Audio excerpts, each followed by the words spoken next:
What elements of art are being used in this portrait? Seriously. Stop it. Get some help.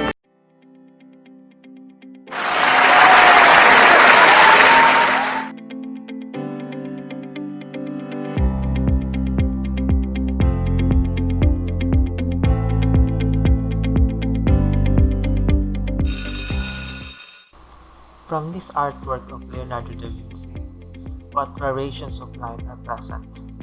How can you describe the colors from this painting? Is it bright or is it dull? Are there spaces present in this painting? Questions like that can be answered after knowing the elements of art. So let us first find what is the element of art. Basically, elements of art are the same of the ingredients of your favorite dish. These are all that you need to create an amazing artwork. So in clear definition, elements of art are the building blocks of art. So let's start with the first element. Yes, the first element is line. We often use lines in drawing. Lines like straight, broken, zigzag, curve, and other types of line. From the example of Charles Schurler classic landscape artwork, you can name some types of lines in his piece. Straight, vertical or horizontal, we have zigzag, curly, and even shapes are there.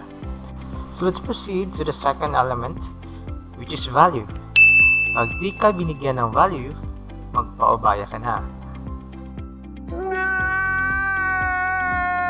Value in art doesn't mean relationship or money.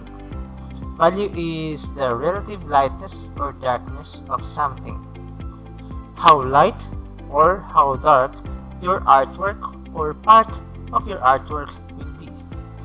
The lighter value of a value scale is called tint. The darker value of a value scale is called shade. From this example using value scale, artists will be able to identify specific value and artist needs to use the full range of value. Nice. Ganyan ang value at wala yan sa kachat mo.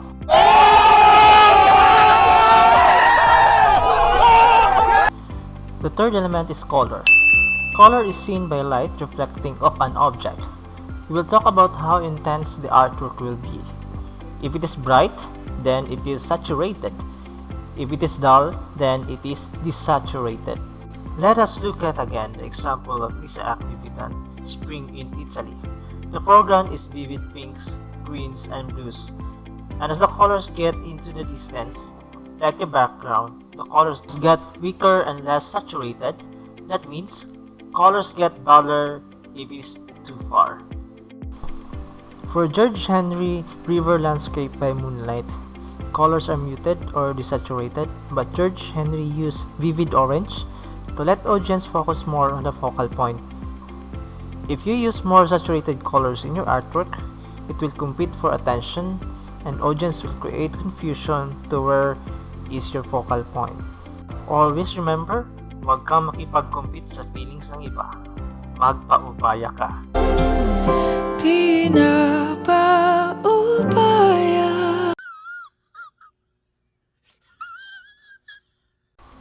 The next element is space, but we're not talking about outer space. Space is the area above, around, and within objects. There are 6 ways on how artists create an illusion of space in artwork. Overlapping, size, placement on the surface, detail, color and value, and linear perspective. Professional artist ka din pala kasi may illusion ka na meron kayo. Pero di ko kaya bumitaw at bigay. Masasaktan dahil pangako ko'y walang iwanan. The next element is shape.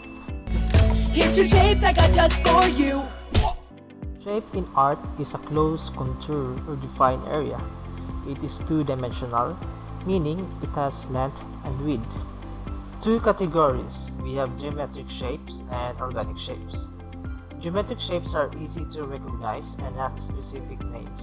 Organic shapes are free in form, not man-made, and no specific names. Keep in mind that shapes and forms are two different things. Shapes are two-dimensional, as I mentioned earlier, while form is a three-dimensional. It has length, width, and depth. And that is our sixth element, which we called form. Like shapes, forms can be geometric, like cubes, cones, cylinders, and more, or it can be organic forms that are natural forms. Form is closely tied to sculpture or buildings, since forms can be seen from more than one side. So dapat makita lahat ng side, baka may side na di kanya mahal.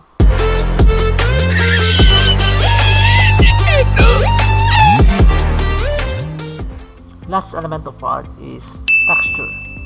Refers to the way of an object feels, to the touch, or looks as it may feel. You can feel that this image is rough, but you can't touch it, and this makes it 2D texture. There is an illusion of how the object could feel if it could be passively touched. Two-dimensional texture is also called visual texture. Seeing from this image, it seems rough, but we cannot touch it. That is still two-dimensional texture. Now, if you are beside this art and touch it physically, that can make it three-dimensional texture or actual texture. Always remember, no matter how rough objects may seem to appear, if you cannot touch it physically, that is still a two-dimensional texture. I hope you learned something. I hope this can help in understanding arts. And if you have knowledge about these elements, feel free to comment down. And don't forget to subscribe, support my channel, hit the bell for more learnings.